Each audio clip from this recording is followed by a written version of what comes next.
संत रघुनाथ महाराज पालखी सोहळ्यात हजारोंच्या संख्येने भाविक सहभागी। पालखी सोहळ्यात विविध संतांच्या वेशभूषा परिधान केलेल्या मुलांचे आकर्षण।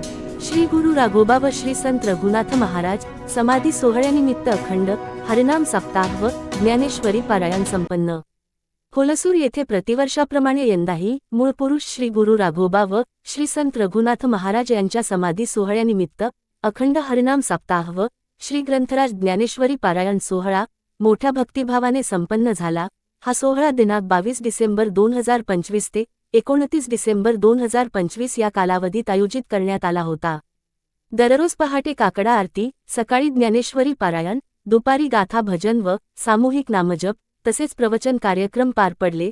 सायंकाळी हरिपाठ व रात्री हरिकीर्तन, त्यानंतर संगीत भजन व हरिजागर असे धार्मिक कार्यक्रम मोठ्या उत्साहात झाले।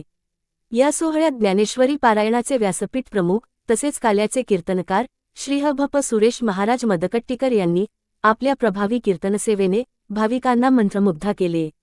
सोमवारी दुपारी श्री संत रघुनाथ महाराज मठापासून थेर मैदानापर्यंत श्रींची पालखी मिरवणूक टाळ मृदंगाच्या गजरात आणि शाळेचे लहान मुले विविध संतांच्या वेशभूषा परिधान करून पालखी सोहळ्यात पावले खेळताना दिसून येत होती। भव्य पालखी मिरवणूक काढण्यात आली।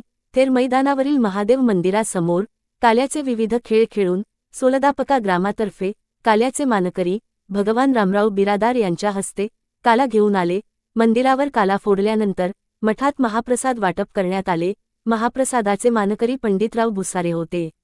या सोहळ्यात श्रीमंतराव जानबा, अनिल भुसारे, विनायक पाटील, प्रभुराव भुसारे, पांडुरंग कुशाबा, शिवाजी जानबा, वैजनाथ गायकवाड, उद्धव हालसे, दत्तात्रय नारायणपुरे, स्वरूपगिरी महाराज, पंडितराव भुसारे, संतोष गायकवाड, भागवत जानबा, रणजित गायकवाड यांच्यासह पंचक्रोशीतील हजारोंच्या संख्येने भाविक उपस्थित होते।